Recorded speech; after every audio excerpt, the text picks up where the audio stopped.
I'm going to let you guys in on why I left Stride when I was doing K12. It's nothing, it's not like this really big, elaborate story on why I left. It's just really, it was just beneficial for me, my family, my time, my sanity. Now, that sounds bad when I say my sanity as to why I left. Power off. So, this video, I'm going to tell you why I left. And then the next video, I'm going to do one to tell you what it's like what a work day, a work week, a quarter, a school year is like with K12.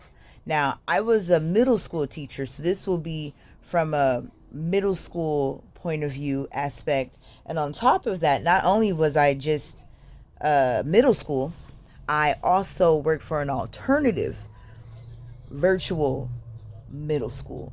So my experience might not be what it would be like in a more general populated virtual classroom setting, because it was an alternative school, and I'm going to explain that too. I'm going to explain that. And this is one part of the reason why I left. Okay? So the hours, it's just regular school hours, right? So it started at 8 o'clock in the morning. 8 o'clock, you had to be there, like logged in. You had to have your log time start at 8 o'clock, and they can tell when you log into the system, blah blah blah. And then we had at our school, if you think of like a traditional school, think of like homeroom, how you report to your homeroom, and your homeroom takes your attendance and gives out whatever announcements there are for the day, and you kind of just spend like 30 minutes or so getting warmed up for the day before you go to your actual classes, right? So the first class was like 8:30, and that was your homeroom class. So you go to your homeroom class, but they called it something else. For the life of me, I can't remember what they called it.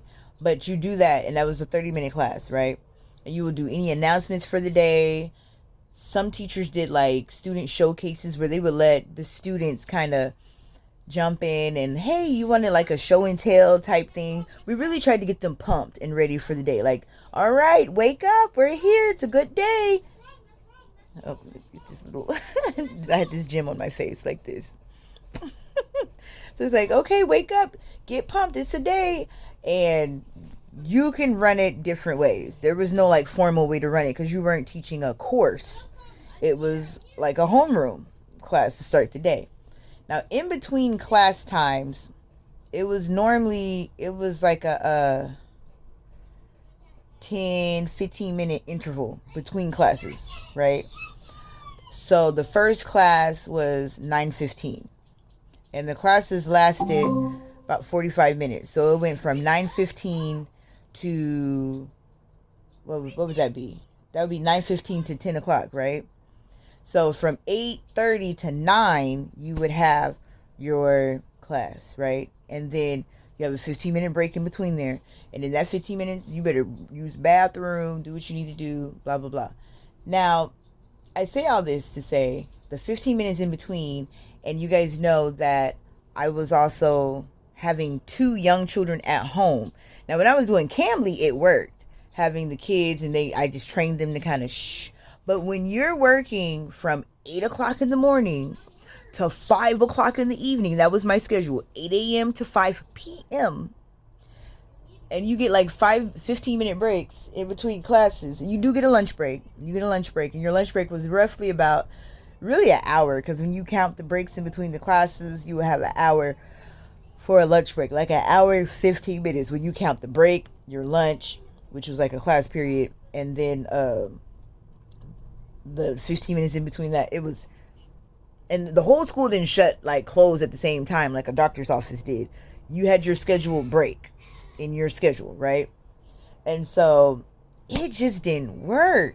You guys, my youngest, who is now 4, Oliver, he's a micro preemie, right? He was on oxygen machines, and an oxygen machine. He had his own needs and feeding him, and he still has some special needs that need to be met regularly. So just imagine when you have a child that has special needs, still he does.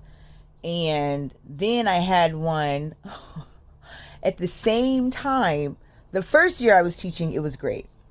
The second year is when it was like, oh my goodness. And I'm telling you, when I was pregnant with Oliver and I had a lot of complications through that pregnancy, I taught in the hospital. Not because they asked me to, because I just didn't want to let my students down. So I taught in the hospital. I had like my pillows propped up a certain way and I taught classes. I taught when I was on bed rest. And I probably shouldn't have been doing that because when you're on bed rest, you're supposed to be laying down. I was like elevated and I really should have been laying down. And I still kick myself in the butt because I'm like, you know what? If I was laying down, you just have a lot of what ifs. If I was doing what I was supposed to do, maybe my baby wouldn't have been born so early because he was born at 25 weeks. 25 weeks gestation and a day. Now, a baby's supposed to be in there about 40 weeks, right? He was born at 25 and a day. And I was on bed rest and everything, but I was still a mom. I had kids, So I couldn't just lay there all day. I had to do stuff. And then it got to the point where I had to be admitted in the hospital. And I lived in the hospital for 3 weeks before it was just like, nope, he's coming anyway. All right, mom, prepare for a C-section. We're going to go ahead and do it tomorrow. We have to do it tomorrow to save his life. And it was, even with that, I still taught. Afterwards, I still taught. And he was born and I was going to the NICU every day. I was teaching my classes and then going to the NICU. I couldn't wait for summertime to come. Then as soon as that summer hit, which was summer of 2021, I was going to the NICU. And then I didn't have to worry about classes. I was able to spend more time at the NICU. School year 2021, August started. I had just brought my baby home. I was still teaching. K12. It was great because you're working from home. So that was great. But the schedule, like I was explaining, it's 15 minutes in between classes. And then I'm an English teacher. To me, being an English teacher in middle school or even high school at that is terrible. Here's why I say that. You have those kids writing essays. So you're not the teacher where it's like, it's right or wrong. Nope, that answer doesn't match. Wrong. Yes, wrong, yes. No, you have to read through essays and then you have to do editing. You have to walk them through what they did. You have to do the writing process. There's a lot of thought into it being an English teacher. I am an English teacher. So I was literally working all day, all around the clock. Nighttime, I was working. And I wanted my students to be accessible. I wanted to be accessible to my students. So I didn't give my regular number out, but I gave my Google Voice. If you want to give your number out for them to have contact with you, don't give your regular number out. Because they will call you, they will text you all hours of the night and day. You know the saying, closed mouths don't get fed.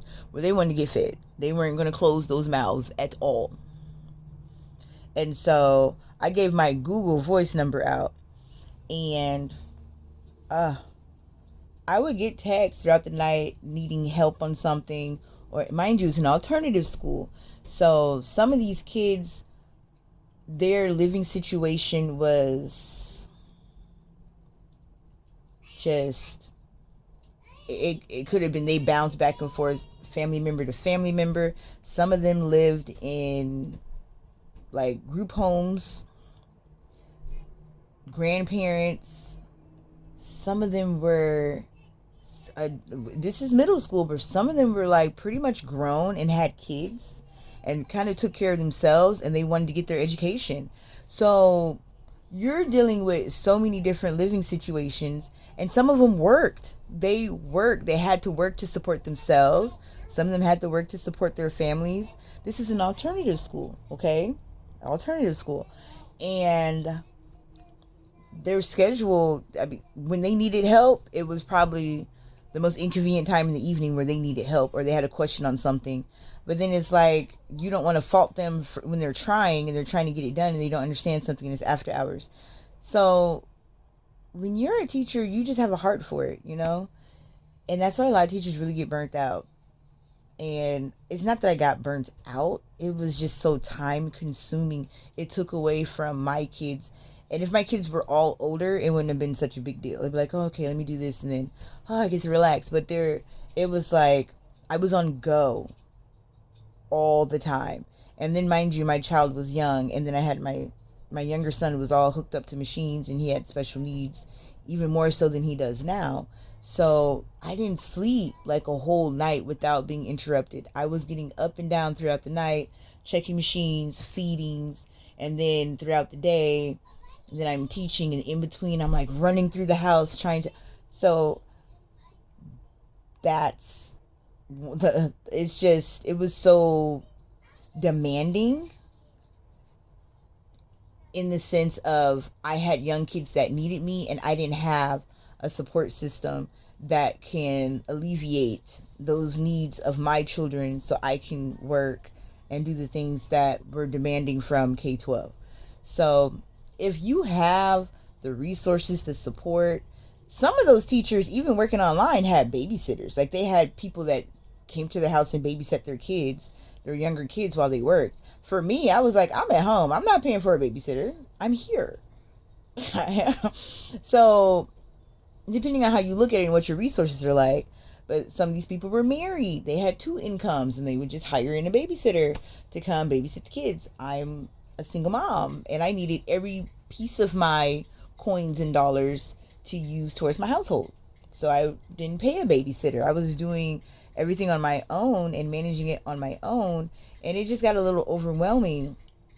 And then my son got approved for Social Security, and I was like, oh my gosh, okay, so I need to get a part-time job, and then I can use the Social Security to fill in the gaps so that I can still have enough to pay, living necessities, and be more present for my son. Because as he got older, he needed therapy. He's still in therapy. He has speech therapy. He has occupational therapy. He graduated from physical therapy not too long ago. He just started pre-K, which is amazing. And I was so nervous at first. I didn't know if I was going to send him, but I ended up sending him to pre-K. It was such a big deal. And I sent him to preschool, pre-K, and it's full day pre-K, okay, in August. And I was like, okay, some of you guys may or may not know that I founded a nonprofit called Bowls for Babies Foundation, and it was founded because of my youngest, Oliver, and his NICU journey. I want to give back and help other families throughout that journey. So it's called Bowls for Babies Foundation. The link of my website, well, the foundation's website, will be in the description. And you look at the website and see what we're all about. And we need as many donations as we can so we can help these families. And whatever you guys want to hear about Bowls for Babies, let me know, because I never get tired of talking about my story and even sharing stories of other people that have shared with me and our plans as a foundation on what we do to help these families. So when my son was approved for Social Security, then I was like, oh, thank you, Jesus. This is time where I can actually be present and he can get the therapy that he needed, because he couldn't do therapy. I was always working. They don't have like evening therapy. It was in the daytime. And I was like, this is impossible, because again, I didn't have the support system. It was just me. It's just me. So I had to make it work.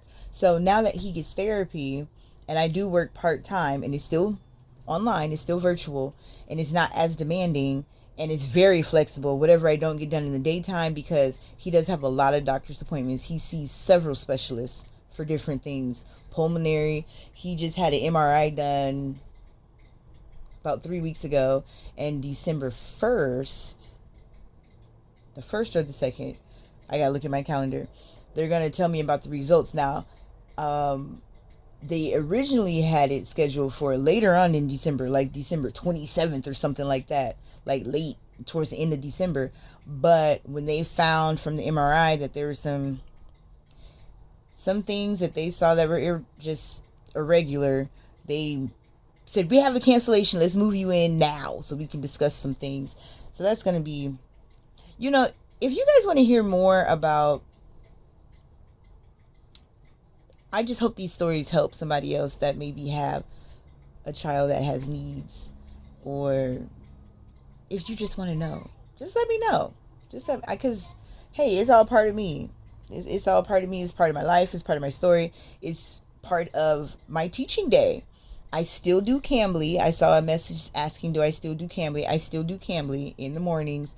I just extended my schedule. So I've been doing 5 a.m. to 7 a.m. So now I just changed it just last week from 5 a.m. to 6:30 a.m. so I can have more time to get the kids off to school, and then I resume at 8 a.m. to 10 a.m. and then do my part-time job that I have from 10 a.m. to 2 p.m. 2:30 p.m. is when I do my part-time job, and I do that sometimes it's really 3:30, 10 a.m. to 2:30, about 2:30, 3 o'clock, Monday through Friday is when I do that. So that's why I left Stride. That's why. It was nothing with the company. It was just, as an English teacher and the way the schedule was laid out, it was just too demanding. It was too demanding for what I needed to do with my young children and a son that has special needs. So that's why I left. Now, there are some stuff with the actual teaching aspect of it that was not my favorite either. And I will talk about that when I tell you guys in the next video what it's like teaching daily, teaching like weekly expectations, quarterly expectations, school year. I'm going to break it down in the next video on what it's like actually teaching for K12. And then, yeah, I think it's going to be very interesting. Now, those of you, I have gotten messages that people have just gotten hired. Congratulations. Yay. I've thought about going back. I have. So it wasn't bad enough to where I was like, I would never go back. Because I have thought about going back. I've been invited back. They've asked me, hey, there's an opening. But things in my life is just not settled down right now. And I know how demanding it is. And I was like, I cannot. I will not be sane. I cannot right now. Because even though my son is in pre-K, he still has needs. And then I have my other part-time job, which fits in perfectly. And the school actually accommodated. He doesn't, even though it's all day pre-K, there's some days where I have to pick him up and still take him to therapy. Even though the school is going to, they haven't started yet. But they're going to start doing services. He's going to get services in the school as well. So they haven't even started their part yet. But I still have to do my part as a mother and make sure my son gets all the therapy and all of his needs met. And then doctor's appointments. We have it set up in his IEP plan that his absences does not count against him because he sees a lot of specialists. He has so many doctor's appointments and so much therapy, and I wouldn't be able to take all that time off with K12. I would be in so much trouble. They're flexible, but they're not that flexible to where you just cancel classes like twice a week. Come on now. So I just couldn't do it. So there's this story, like, as far as the personal reasons as to why I had to leave K12. I am rehireable. I did it the right way, of course. I've been invited back. I've thought about going back. We'll see. Maybe next school year. We'll see. We'll see. I have thought about it. But wait till you hear about what it's like working with K12 and the teachers. Now, this is going to be my point of view as an English teacher. But that's what it is, you guys. So for now, TTFN.